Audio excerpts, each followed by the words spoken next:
Salvete! Hello, dear Latinists. Welcome to another video. This is Latin with Stephen. You're very welcome here. Thank you for joining me in this video.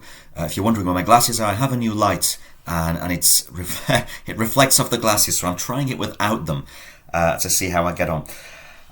In this video, we are coming back to the topic of perfect tense. In the last video, we looked at perfect tense with third conjugation verbs, and I want to introduce a few more. There are a lot of them, of course, but we'll learn a few more today, a few very useful ones for when you're reading Latin. So let's start with a recap of the verbs we learnt in the last video.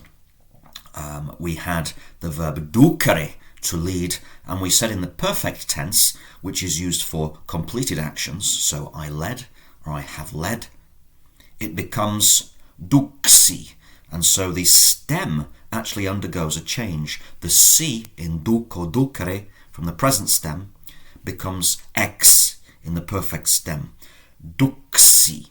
But the good news is, hopefully you remember, that the actual endings themselves for the different persons of the verb remain the same. So to go through it, it's duxi, I led, duxisti, you led, duxit, he or she, duximus, we, duxistis, you plural, however many, 200, duxerunt, they led. Could also be translated as I have led, you have led as well, depending on the circumstance. And that would be clear, I think, from the context, so don't worry about that. So, if we have duco becomes duxi, we can learn a pair here, because one that works very similarly is dico. Do you remember that one? If we change the U to an I in the middle, it's a different verb altogether, but still third conjugation. Dico is I say, dicere. Quid dicis? What are you saying?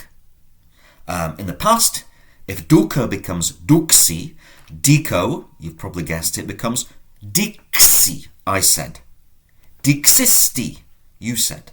Dixit, he, she. Diximus, etc. So, duco, duxi, dico, dixi. So, quid dixisti? Quid dixisti. What did you say? What have you said? Quid dixisti. I said hello. Dixi, salve. Salve, Dixi. What did father say? Do you remember the word for what? Question word. Quid.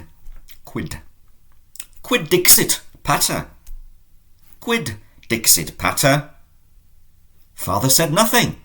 Father said nothing. Pater nihil dixit. Pater nihil dixit. Nihil is nothing.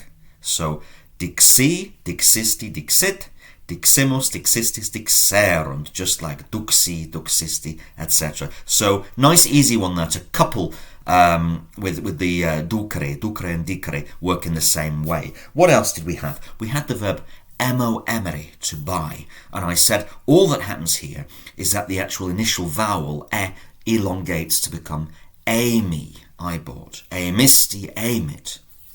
Well, one that works in a similar way is the verb to read. I think you perhaps remember this one. It starts with L. If you can read something, it's legible. Lego, legere, third conjugation. In the past, legi, elongate the vowel. Legi, I read, I have read.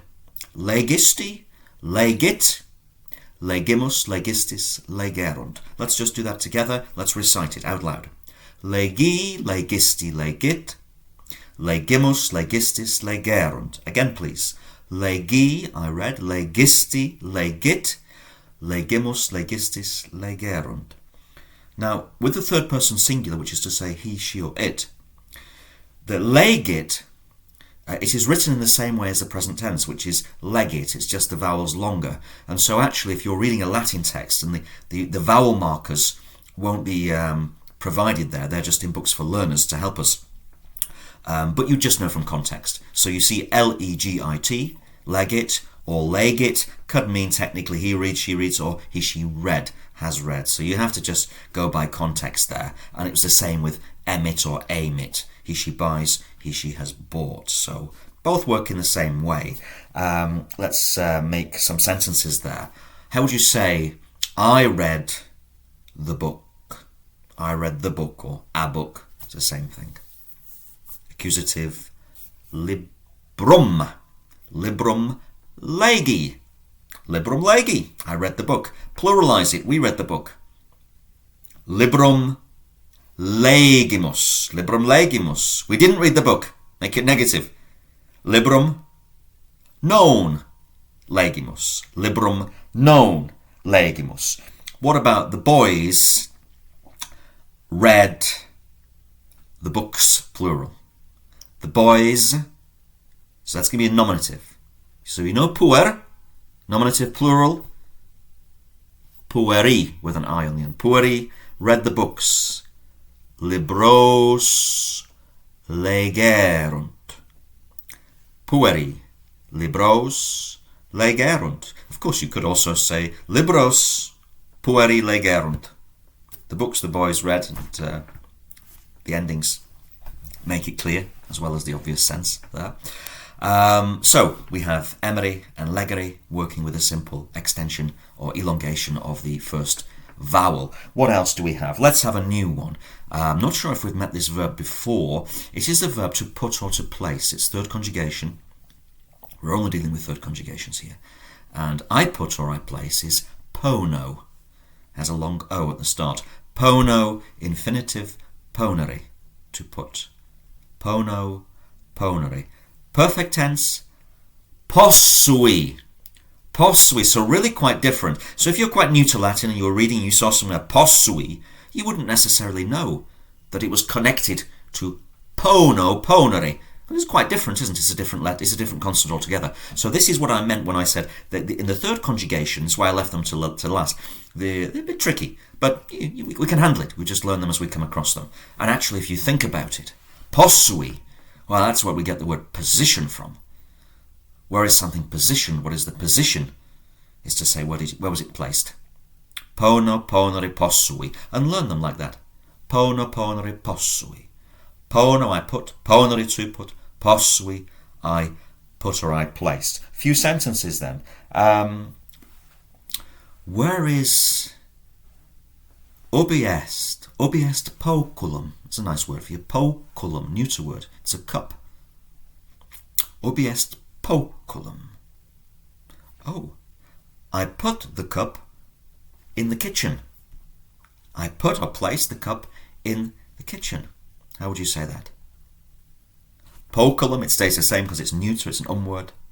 Poculum, inculina, would be ablative. Possui. Poculum, inculina, possui. Father put the cup on the table. Now, hopefully you remember the word table is mensa, feminine word. And whereas we say on, the Romans would use the preposition in again, plus the ablative here. So, father put the book on the table. Pater librum in mensa possuit. We've put the T at the end now because it's a he, third person. Pater librum in mensa possuit. Let's just go through the conjugation. Possui, possuisti, possuit. We. Possuimus, possuistis. They. Possuerunt. Again. Possui, possuisti, possuit. Possuimus, possuistis, possuerunt. How fast can you do it? How fast can you do any of them? So when you can do it like that, it's great because you just know it, and it makes it easier when you're reading because you recognise things very, very quickly. I have two more verbs for you, third conjugation. New one, the verb to demand. Posco, present tense, I demand. Posco, infinitive, poscere. Past tense, perfect tense, this is a great one. Poposki. Poposki. Never imagine, would you? It's called a reduplication, you see. The po is doubled. Posco, I demand. Poscere, to demand. Poposki, I demanded. Poposkisti, poposkit, poposkimus, poposkistis, poposkerunt. Right, the master demanded the money. The master demanded the money. Dominus, subject. Pecuniam, accusative. Poposcit, third person singular. Dominus, pecuniam, poposcit. What about the slaves demanded the wine? The slaves demanded the wine. Slaves, nominative plural, ser, singular servus, plural servi. Servi, vinum, neuter, poposcerunt. Whenever you get that erunt, that's always going to be the they form of the perfect tense. It's quite distinctive. So that's always a giveaway when you see that. It means they did something.